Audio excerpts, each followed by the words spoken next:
It really is my pleasure to introduce Dr. Ron Baer. We've known each other for, I guess, four decades, dating back to the early days of the AIDS epidemic, where Ron, Howard Minkoff, who's here, Susan Holman, myself, Jack DeHovitz, who couldn't be here, worked on the AIDS epidemic here at Downstate, Kings County, when we were one of the epicenters of it. Ron, at that point in time, was at the Hastings Center for Bioethics, really the fountainhead for bioethics in the country. Many of its most famous graduates went out to establish other bioethics programs throughout the country. And Ron, who had a history of dealing with issues with gay men, homosexuality, and ethics, okay, was a leader in the ethical challenges of the AIDS epidemic, which at its heart, how do you control an epidemic when you didn't have an agent, when the people who were infected were asymptomatic and capable of spreading it for a decade, okay, and when the acts that drove the epidemic were private, personal, instinctual, and not amenable to the controlling police powers of the state. Ron was the leader in the ethical challenges of that epidemic, and much of what he did is still with us today. As the epidemic waned a bit, as we got some treatment underway, he did many other things, including issues of smoking, electronic cigarettes, but mostly he continued to work in the realm of public health ethics and can be considered one of the founders of the whole idea of public health ethics. It is really my distinct pleasure of having him speak here.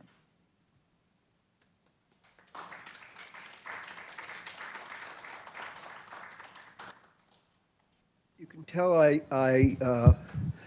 never went to medical school because I don't use slides.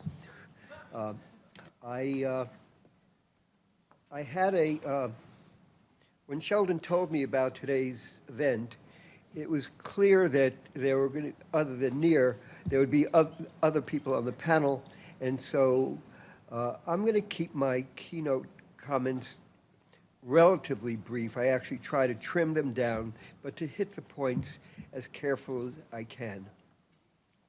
So let me begin. Excuse me? Hello? Okay. Hello? Good.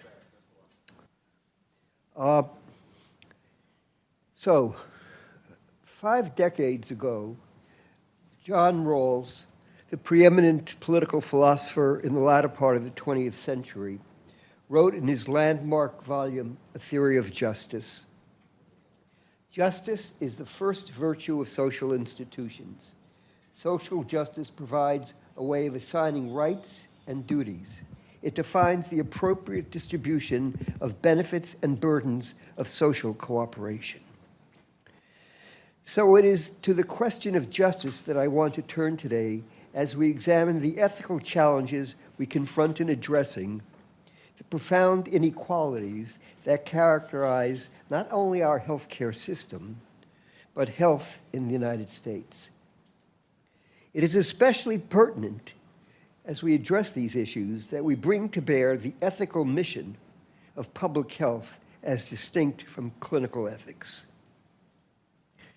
The mission of public health is to enhance population well-being, reduce premature mortality, limit preventable morbidity and suffering, and to address the social inequalities that give rise to the inequitable distribution of patterns of sickness and death. Thus, public health is founded either implicitly or explicitly on 2 overriding moral imperatives. They are often reinforcing, but sometimes in tension.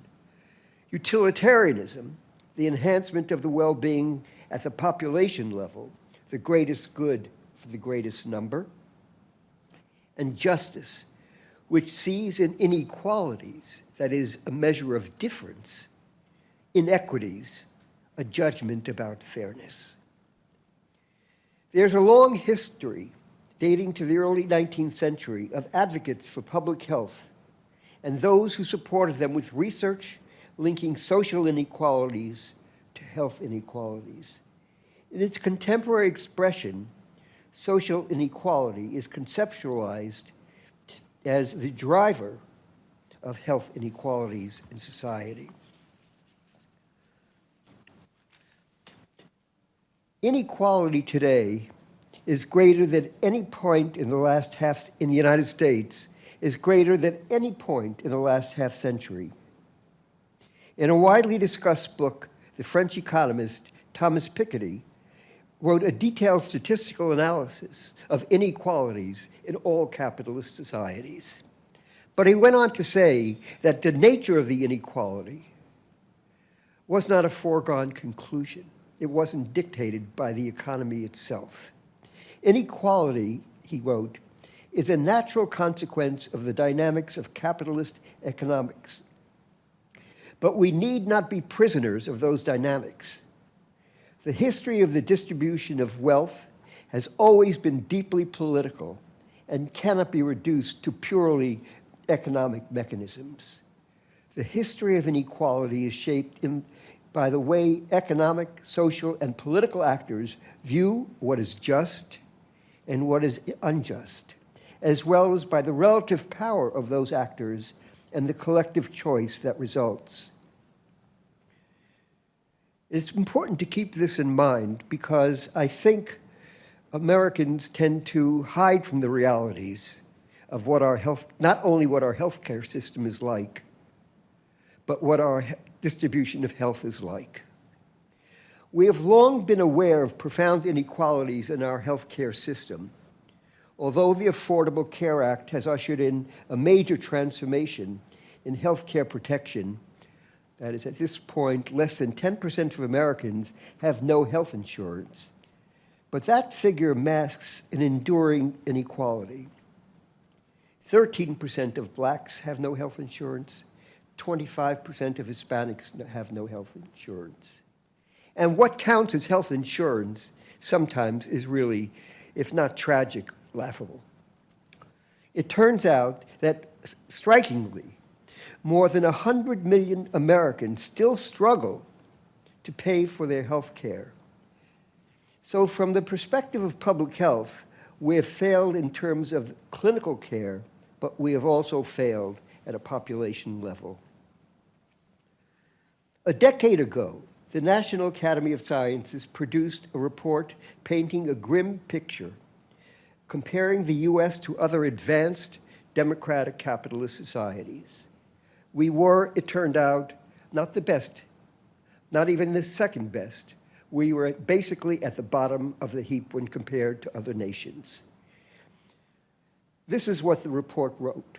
The United States has higher rates of adverse birth outcomes, heart disease, injuries from motor vehicle accidents, and violence, sexually acquired diseases, and chronic lung disease. Americans lose more years of life to alcohol and other drugs. The United States has the highest incidence of AIDS, and it has for decades experienced the highest rate of obesity in children and adults, and diabetes from age 20 onward. Only those who survived age 75 escaped this pattern. The report concluded in a striking way. It described what it said was the American disadvantage. We live in a society that has long tolerated inequality. Prevailing social norms focused on notions of the benefits of unfettered individualism and the myth of Horatio Alger. As the nations of Western Europe embraced the visions and the benefits of the welfare state after World War II, the very concept of the welfare state was almost anathema. Even when Americans embraced the notion of some social responsibility for those at the bottom, social equality was rarely, if ever, the guiding principle. facing the challenge of meeting the housing needs of the unhoused, the poorly housed. Americans sometimes talked about the importance of having some federal public response, some federal public responsibility, but rarely, never actually, did anyone challenge the existence of lower types of housing and the existence of Park Avenue suites. Even when we talked about the importance of good public school education for all, we never challenged the existence of prep schools designed for the wealthy that serve the children of the wealthy.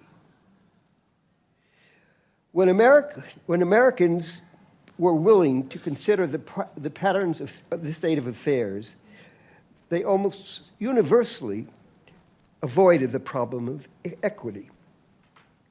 But something is different about health. In health, for those who are willing to address the problematic situation of access to health care in America, somehow in health, inequities, inequalities very quickly were defined as inequities. They embraced in many different ways the notion of a right to health care.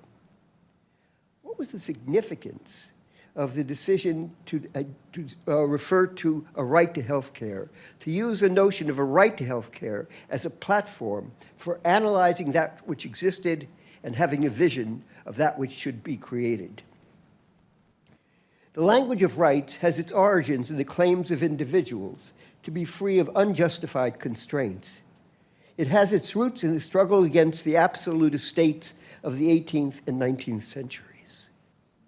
In the late 19th century, a transformation occurred in Europe as social democrats began to argue for social rights, positive rights, based on claims that the state had a duty to provide for the basic needs of its citizens.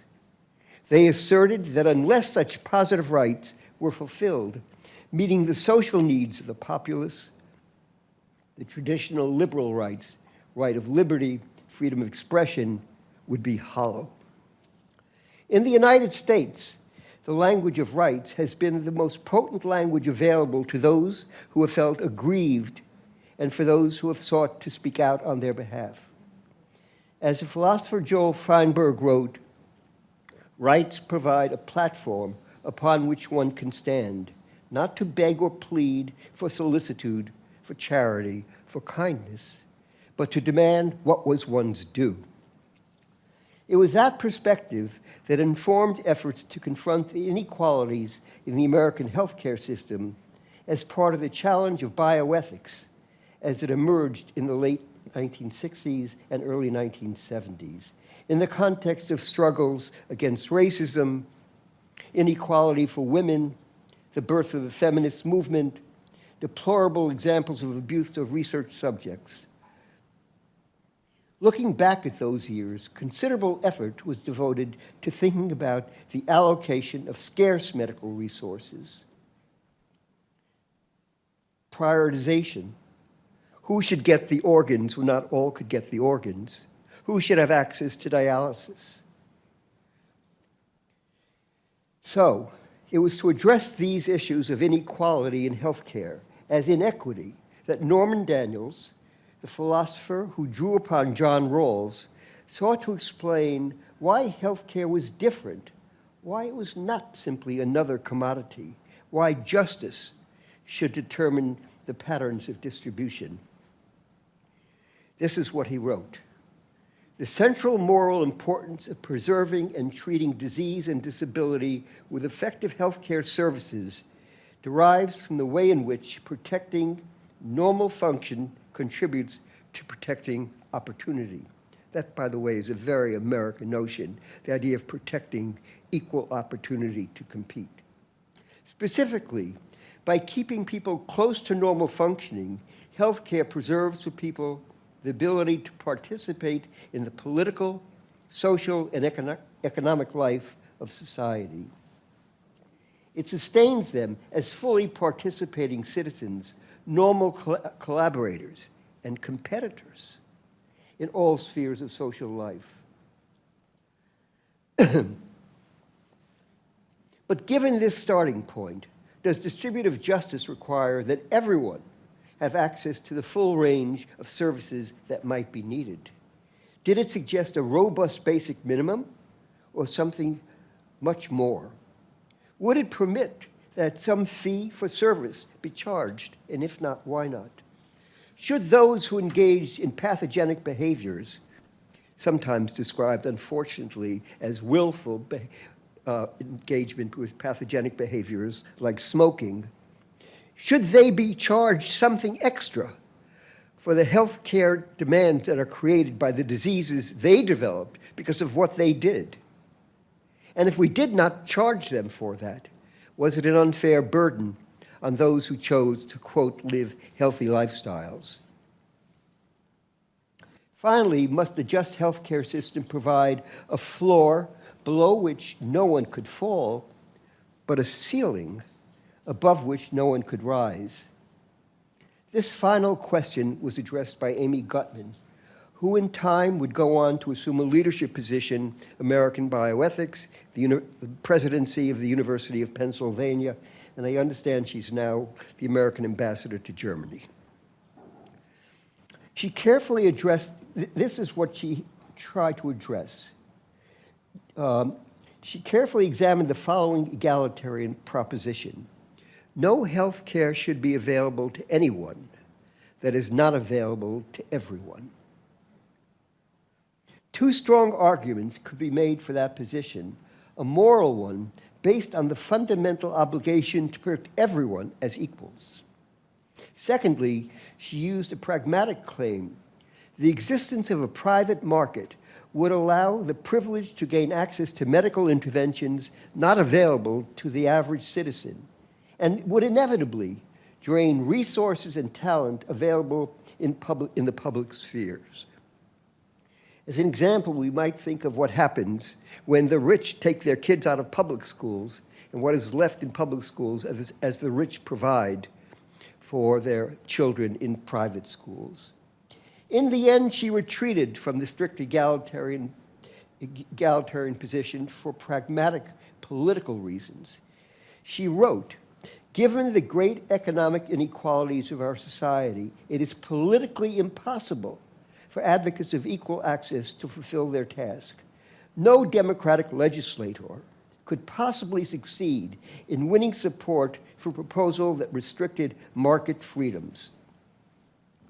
To insist upon strict philosophical standards, one risks throwing out the possibility of greater access to health care for the poor with the insistence upon curtailing access for the rich." Hence, it was the profound social inequalities in our society that paradoxically would make a totally egalitarian healthcare system politically impossible. But what if it turned out that improving our healthcare system, even dramatically, providing equal access to healthcare services, contributed to importantly to equal opportunity, but could not assure equal opportunity? I want to take a step back just for a moment. July 5th, 1948 was the founding date of the British National Health Service. When the government of England announced this new program for the people of England, it said, the government declared in billboards, anyone can use it, that is the healthcare system. There are no limits, no fees to pay. You can use any part of it or all of it as you wish. The Minister of Health underscored the moral foundations of the National Health Service. No society can legitimately call itself civilized if a sick person is denied medical care because of a lack of means.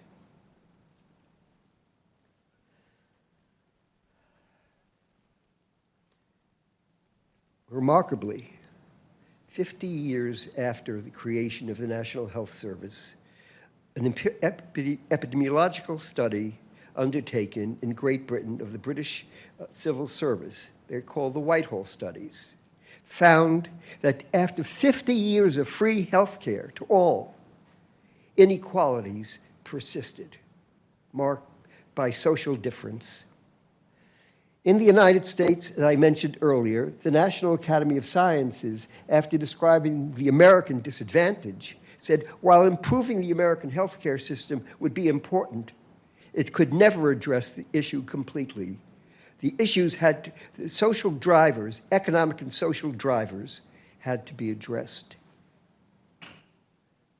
And then Norman Daniels, who had made his name by articulating the importance of a right to health care in the name of equal opportunity, Norman Daniels wrote the following in 2012.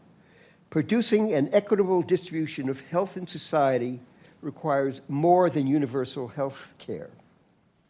It requires that we address the social inequalities that are the drivers of health inequalities. But how much social equity would be needed to remedy the inequitable patterns of morbidity and mortality? And here, the Whitehall studies had an explosive conclusion. In looking at the British civil service, it found that at every level of the British civil service, those somewhat above, those below, did better in terms of life expectancy. Michael Marmot, who is a central figure in the Whitehall studies, wrote the following. There is something powerful that influences health that is correlated with hierarchy itself. It operates not only on some underprivileged minority of them over there at the margins of society to be spurned or cherished depending upon one's ideological affiliation, but on all of us, and its effects are large. These observations suggest that some underlying causal process correlates with hierarchy which expresses itself through different diseases. That is, it is not simply deep social inequality that is a problem. It is the existence of hierarchies. None of this is to suggest that the ongoing struggle to make the U.S. healthcare system more just, more fair, more bearable is unimportant. It'll remain with us. But it does make clear that if we are committed to social justice, much more needs to be done. Thank you.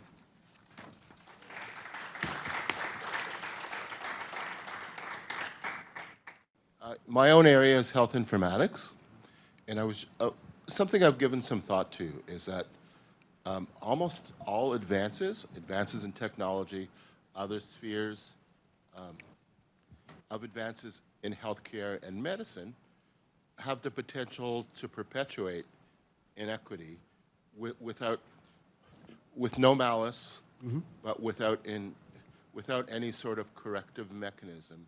Would you say that's a reasonable assertion? Yes. There's a very famous couple that actually wrote an article that described the inevitable fact that advances in healthcare perpetuate social inequalities. And they made that case saying, even as we advance healthcare, we need to make sure that we're addressing the underlying problems. And it involves not only medical interventions. We have done a hugely successful job in reducing the prevalence of smoking in the United States.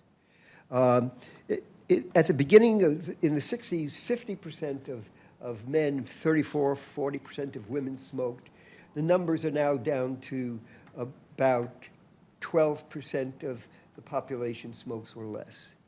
But the amazing thing is that enormous achievement in terms of population health has resulted in incredible social disparities.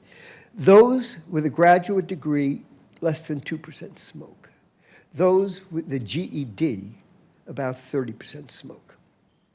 So the well-to-do, the middle class, have achieved greater health, but we have left behind That is, the progress created the inequality. And that is something we have to deal with. Wonderful talk, Ron, and I agreed with every word. Message that the social determinants are where the action is a message of hope, but also potentially a message of despair, because it's not easy to change the social determinants. We know much more about medical science than we know about how to shape society, what even, if we were able to shape society in a certain mold, would bring about a stable situation of equality and prosperity. Take the example that you ended up with, the Whitehall study. It's really the hierarchy itself that did the job. The people high up in the civil service, they don't get paid the kind of salaries that the CEOs in America expect to be paid nowadays, which have nothing to do with the lower ranking employees. In many, a lot of them live in London, exposed to the same pollution. It's really just the very fact that you are ranked somewhere. And it's hard to imagine a social, a way to organize society that avoids something like that. So what do we do about all that? That's a very good question. The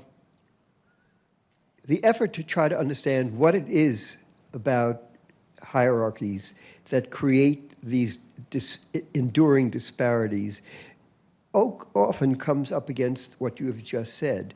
Can you imagine an advanced economic society that doesn't have some form of hierarchy? And even if salary differentials are constrained, even if taxes are used to equalize income, there is something about having more that appears, for important reasons, to have health consequences. And that is something, what it requires, it seems to me, is we have to acknowledge the persistence of inequalities in health and life expectancy and ask, what can we do to remedy the situation? In other words, not to avoid the challenge, but to struggle with it. Thank you very much. This is a fascinating talk and a really provocative and thought-provoking one, really critical, I think, as well to our mission here at Downstate to advance health equity. And I was particularly curious about your reflections on, when we think about our country relative to others, we know we pay more as a percentage of our GDP on healthcare than any other country, but we see, as you have suggested, worse health outcomes and certainly greater inequities in those as a result of those expenditures.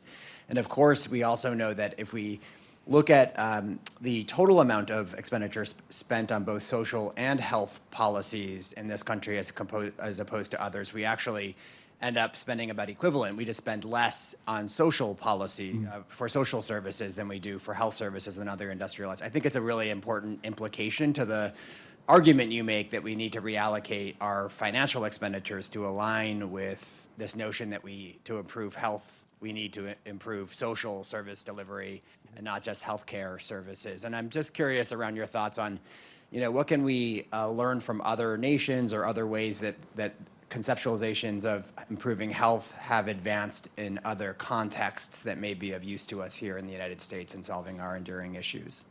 Let me take a step back and point something out. Beginning with the New Deal and then Second World War and afterwards, America had become more equal than it had been in prior decades. The change began to occur in around 1970, where decisions were made. What Piketty says, some decisions were being made. Decisions were made beginning in the 1970s in terms of taxation, etc. Decisions were made that created greater and greater social inequality. It didn't have to be that way. We were better off in 1970 in terms of equality than we are now. It wasn't an accident. And I don't think it's simply a matter of, it depends on how you define, how do we reduce expenditures on health care without hurting the people who need health care? Now, one of the things that people talked about is how we have to learn to accept limits. that maybe we ought to impose limits on new developments in medical care that we cannot afford. Or maybe we should ration them. You know, the National Health Service at one point decided that only people under 55 years of age would be eligible for dialysis. And in explaining that, and this was in a system that was providing universal coverage for everyone, in deciding to limit dialysis to people under 55, someone actually said, off the record, people over 55 are a bit crumbly anyway. And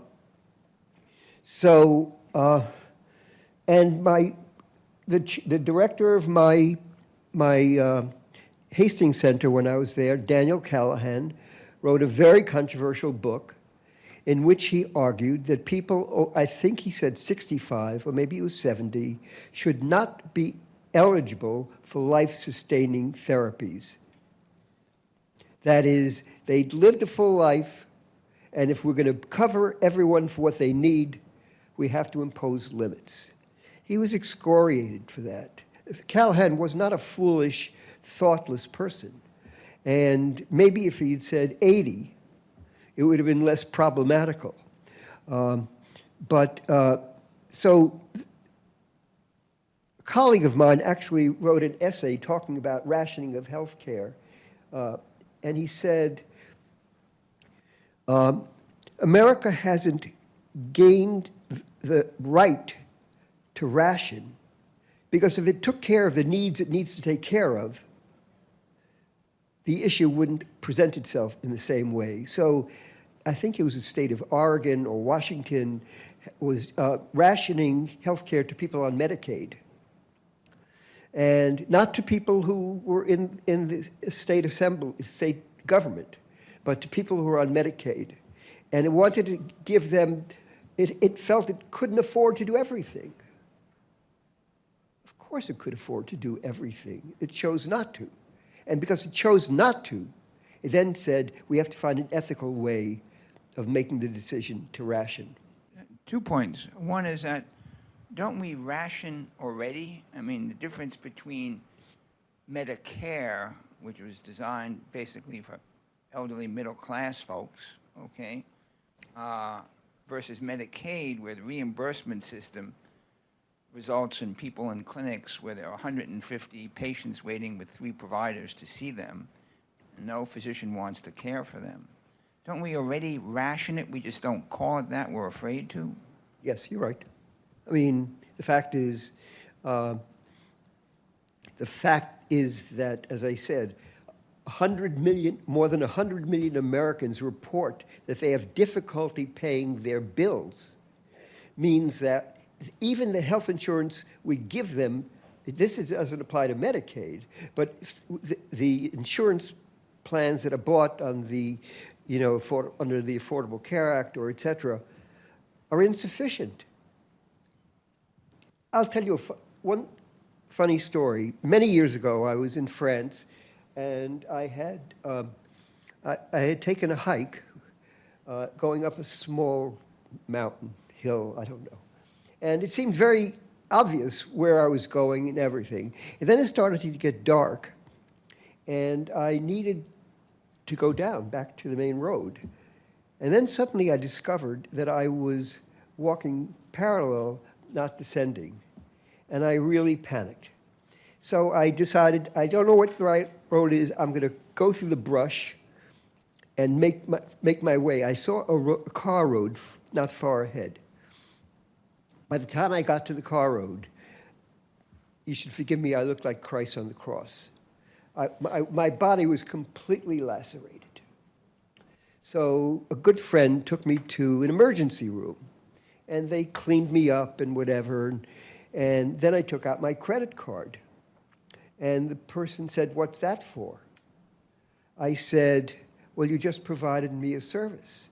And the nurse practitioner said, "But this is an emergency room. We don't charge for that." I was so stunned by that, because the first thing you see when you walk into an emergency room in the United States is someone asking you, "What's your insurance coverage?" anyway. Called the wallet biopsy. Okay, I think we're ready for Thank you very much. Nir. Thank you very much.